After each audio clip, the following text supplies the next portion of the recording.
So I guess one thing I wanted to know in this wrap-up session is, how do people like this virtual setup? We tried to follow, there's Becky. We tried to follow the format that we did last year at NEARC, which was in Maine, in terms of the structure of the day. But what's the looking at the virtual piece of it, how do people like this? And since there are 22 of us in here right now, I guess I will suggest, yeah, if you could do the hand raising. So Ina, if I'm pronouncing your name correctly, go ahead and unmute yourself. You did, thank you. Yep. I think we all probably dislike virtual and would much rather be there in person. But for a virtual conference, which is what we are at this point in time, I certainly would not have attended an in-person one. I thought it went very well. I did find it frustrating that we did not have the text option, the chat option within the Zoom, having to switch back to the WUVA site to do the texting and the questions and then switch back. That complicated things a little. So I think it would have been much handier if we'd had the chat option right in the Zoom. So just so you know, one of the thoughts behind that had to do with the fact that by forcing people, and I think we all know that was a decision we made, to use the Whova chat and Q&A, that actually allows us to have a more of an ongoing conversation. That way the comments that you put in there actually are there potentially before the sessions, after the sessions, really for like at least the next 6 months. So it's a little bit of a trade-off in terms of that decision. Just wanted to share that. Shannon, you can go ahead and unmute yourself.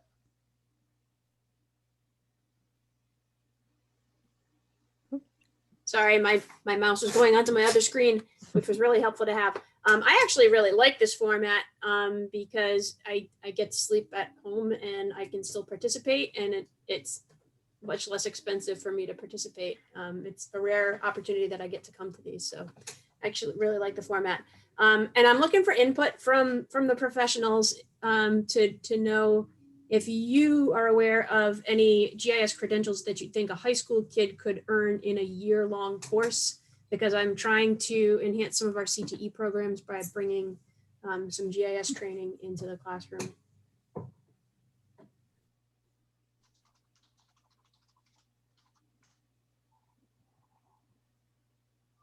And I'm having a hard time finding the question that you posted, Carol. I was going to try to read out anything I could find in there.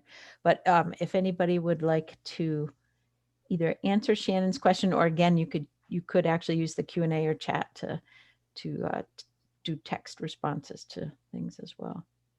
So Leslie, it's under Educators Day. Oh, duh. There we go. Yep. And we have Shannon's comment about she really likes virtual. Yep. And we have Lucinda's comment that she found it hard not having the visual cues from the students, which I totally agree with. I recently did some instruction, and what was going on is that I had left a couple students behind, but I didn't know it until they actually said something. And so I was like, oh, that's not good. And so, you have to backtrack, which is not a problem, but if they had been in front of me, I'd have seen that they weren't there. So other than that, I mean, as long as I get to talk about GIS, I don't care. And it's just details. Yes, it is. It's just the details of how you do it. And this was for a writing class. So that's interesting. I've been doing this a little while. And the professor who's teaching it, and another one, they, the whole idea of you using words to write an essay, but you're still making decisions, but you're making different types of decisions when you're trying to create a map. So I've really gotten into them doing this.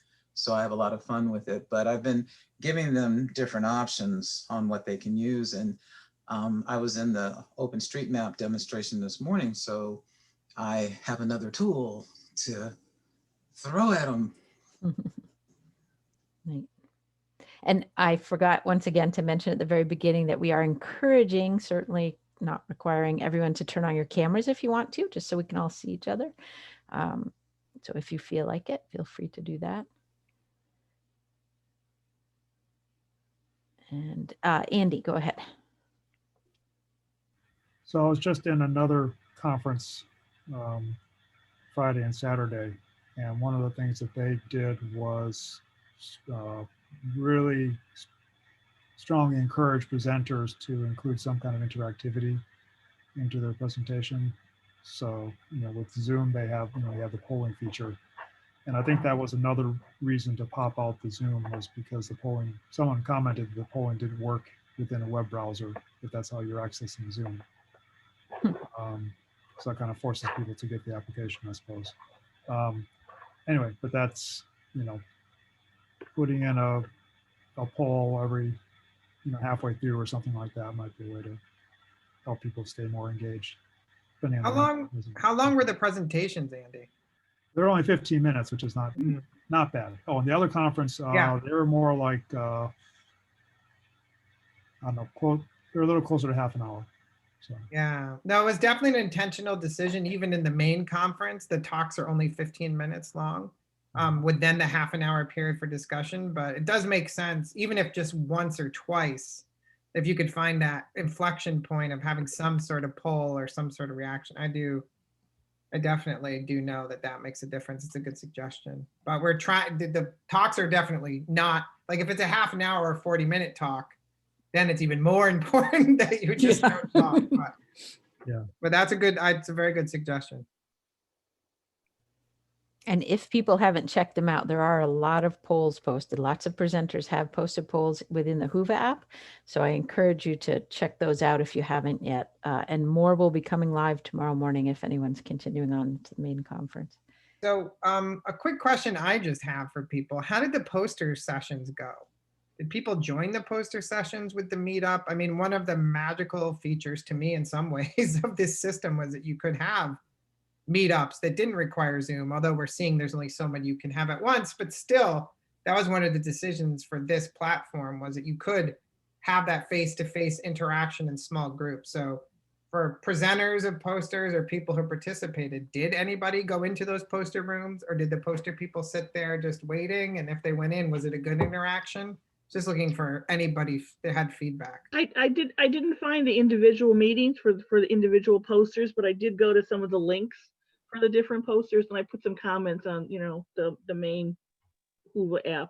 Oh, great. There were some nice ones. I'll have to look at some more. I only saw a couple. Shannon, go ahead and unmute yourself. I also didn't figure out how to have the live conversations, but I was in 20 minutes able to visit every booth and download the handouts and just throw them in a folder. So when I have time, it's all organized in one place. So that is a really convenient feature. And I also just made a Google Doc of notes with like links to videos that people shared and links to posters and stuff. So again, I can go back and revisit that stuff when I have time. So I liked that feature, but it was not as great an experience to not be able to like walk up and say hi to somebody, but obviously we couldn't do that now. So Ina, go ahead and share your thoughts.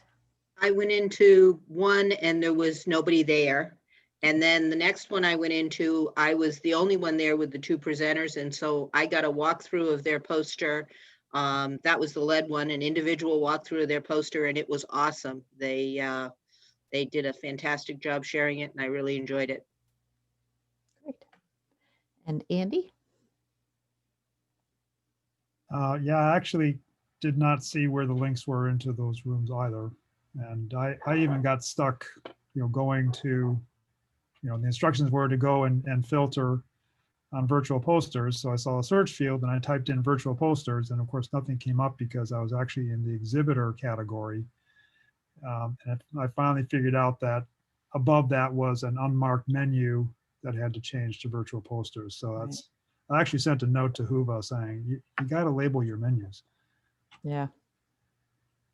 No one showed up at mine. I got a lot of knitting done. All right, so this aspect of the concept obviously needs a little work, is what I'm hearing. Bahar, if you want to share your Hey, thoughts. Yep. Yeah, thank you.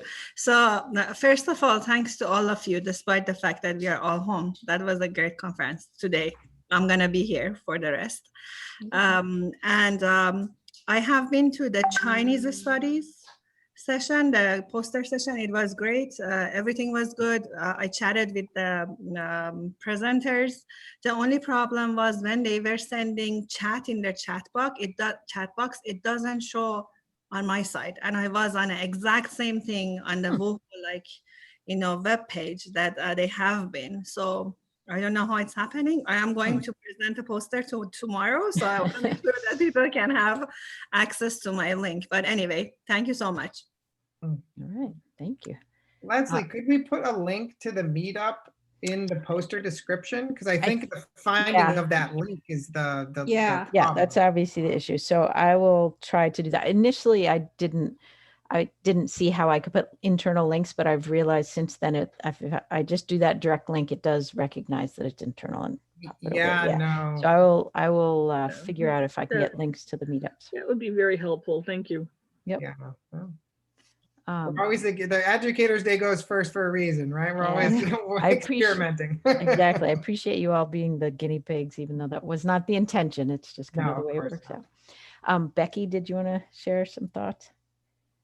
Yeah, I just wanted to, I had a similar experience as Andy had expressed, and it took me a couple of trials and error. But the other thing was when I got the listing of the meeting rooms, the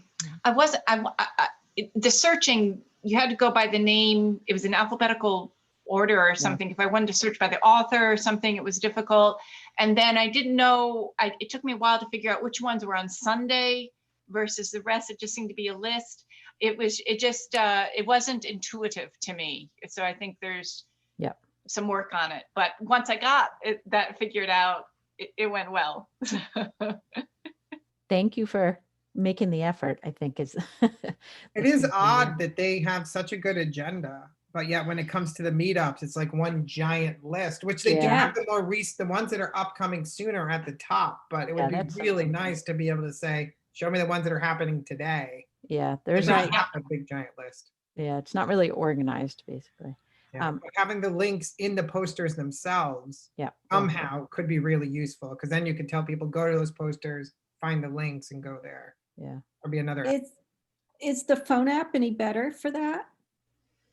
For the meetups? For the meetups, because that's that seems like something you'd want to do on your phone, right? Because it's sort of like you're trying to do it. If you were doing it physically, you probably would be doing it on your phone. That's interesting. You can filter the meetup. So if you only, if you sort of RSVP for certain meetups, you can then filter by that. So the ones that you want to attend, I guess you can do. Emily, did you want to throw some thoughts in? Just that Rebecca and I had a really nice chat about her story map. So I was able to find it and it worked out well. And it was good because she let me know my story map wasn't working and I was able to fix it. Better. Well, I learned something about the way dashboards work that's going to help me on Wednesday when I do the session for the full conference. So I discovered that something didn't work in the way that I thought it did. So that was fun. I will say though, on the phone, it does let you just in the ones you joined, you can filter, but you can't do that online. Online, it's just ones that have already happened, which is good at least that the ones that are in the past are in a different category. But on that one, it's past and active. And on this one, it has all or joined, and past and active. So it's that additional level. I don't see past and active. On the phone? Yeah, that's right. Yeah, see where it says filter by joined, and then right underneath it, it says past 3, active 6, or however many. You know what? It might be because I've joined too many, because I created them all. So I think I've joined them all. Change that. Andy, did you want to comment?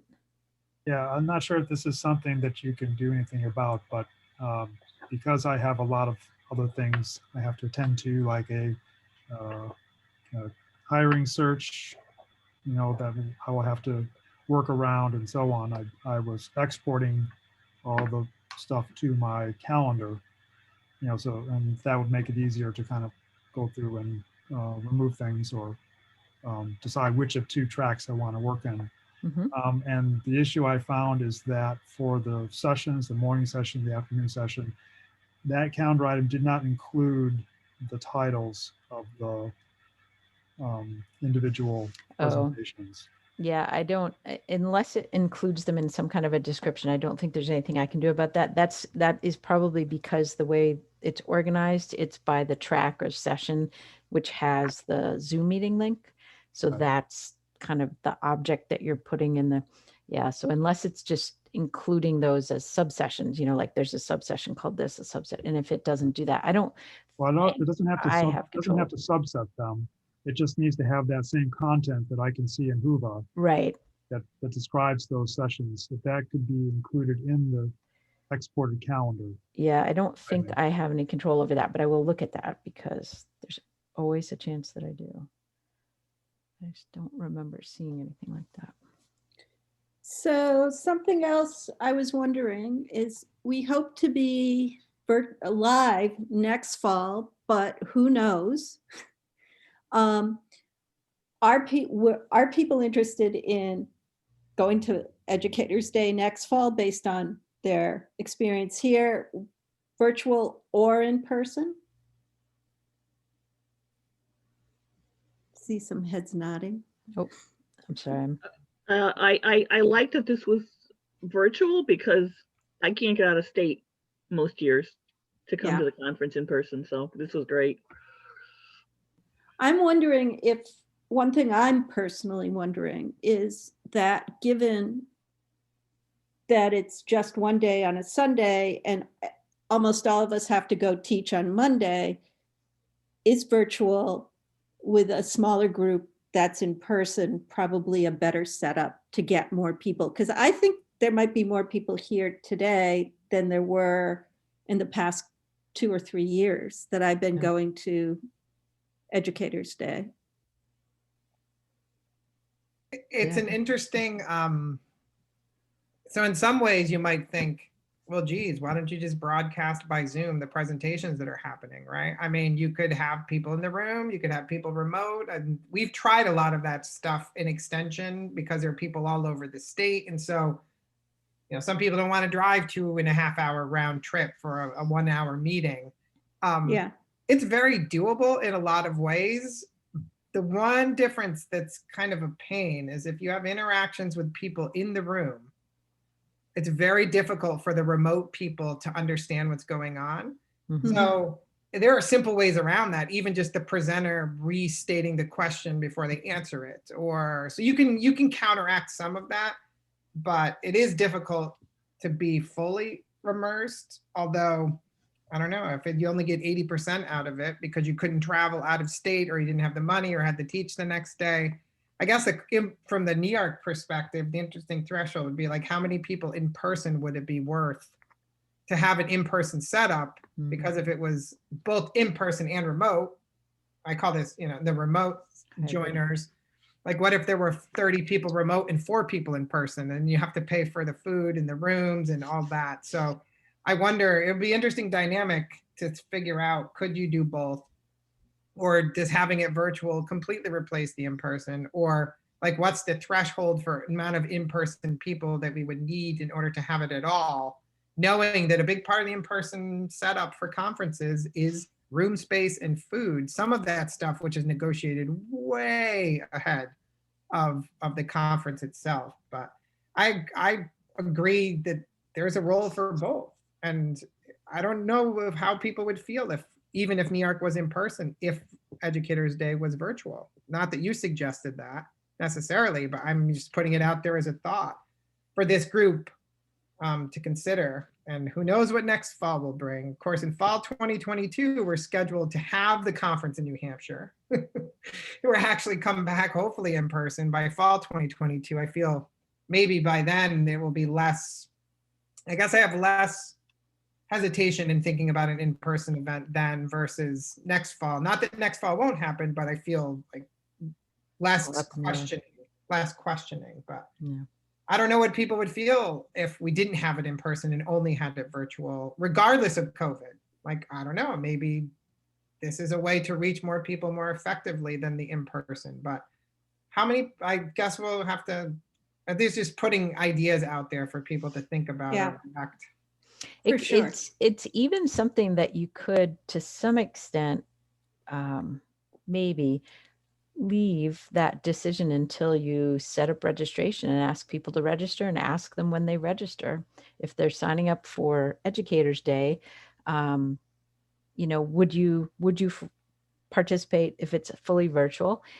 Or I'm trying to think. I had the question in my head now. I can't remember. Or either, or Yeah, only in person. either or only one or the other. Yeah, I guess that's basically the Yeah. question. Yeah. Let's see. So I'd much rather have connections and have people. I'd much rather have this than people nothing. participate. Yeah. Although I do agree that the in-person provides a different dynamic, which would allow you, it gives you different things, which is not to be underappreciated.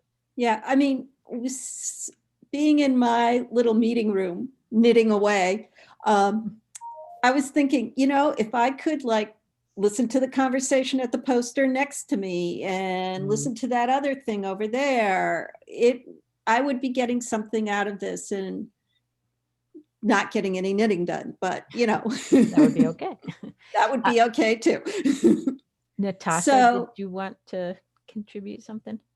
Yeah, living in Maine, I know for me, if the conference is anywhere but Maine or real close to me in New Hampshire, I wouldn't be able to make the travel.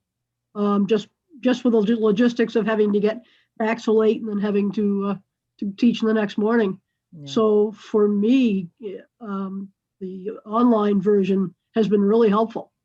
I was planning to make the trip this year, even though it was going to be a little bit of a distance.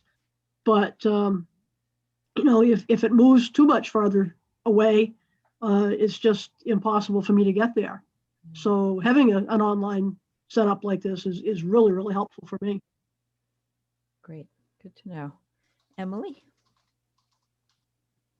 Yeah, I'm just wondering, and I think Leslie and I could look at this. There are a number of people here that also attend the rest of the conference. So I don't know if we could do it virtually together for those of us that stay on, because I think it would be hard right now to pack up and drive wherever we're going for the rest of the week. after doing the virtual. Yep.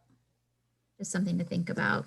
I was thinking that same thing, that even if it was even the people who are already going to the full conference could be together, but even if it was some of the presenters, I do like even a little, like one room or a couple of small spaces that the people who are there in person could be, because they were already going to the other conference. I was thinking the same thing, Emily. Yeah, that's a good point.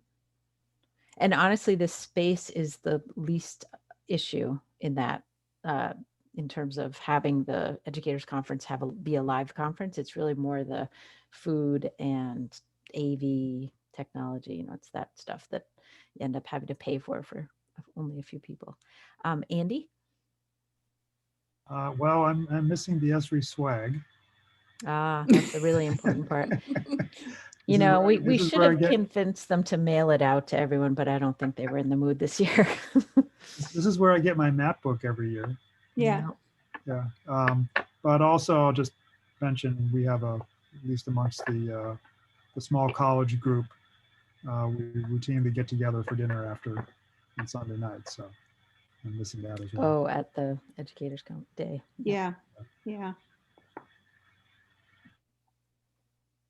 You should have done a small college mappy hour. Yeah. Just go back in and start a meetup. Nobody will be using it later.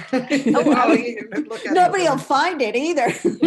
I was going to ask you about that, Jean. I noticed that you created one ad hoc. I was very excited to see that. Or somebody did at lunchtime. Oh, Rebecca did. Yeah. Yeah, I did. Yeah, Shane and I just sat there and chatted. Oh, good. Well, I actually went in that room later and there was no one there. And I was like, this isn't good. Yeah, when Shane popped out, I just popped out and made a cup of tea. But yeah, I should have stayed.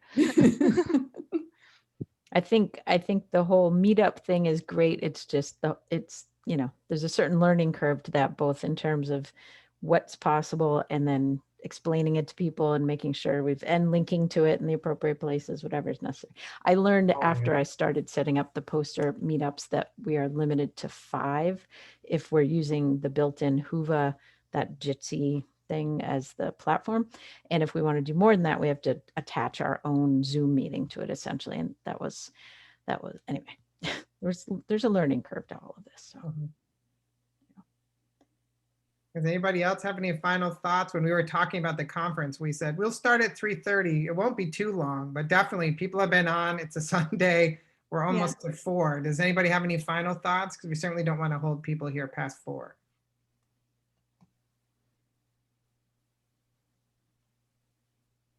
If anyone is interested in helping to organize next year's Educators Day, you can let Shane or Becky or myself know.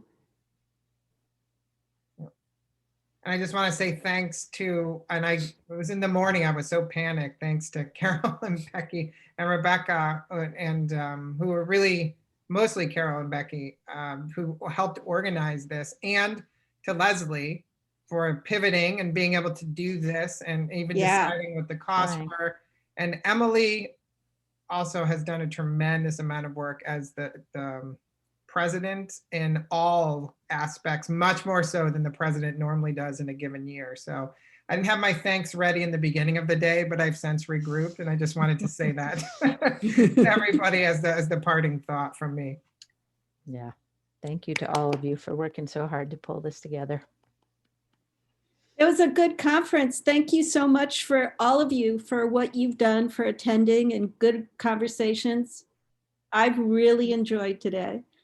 Me too. I as well. I learned a lot. It's been wonderful to see you virtually.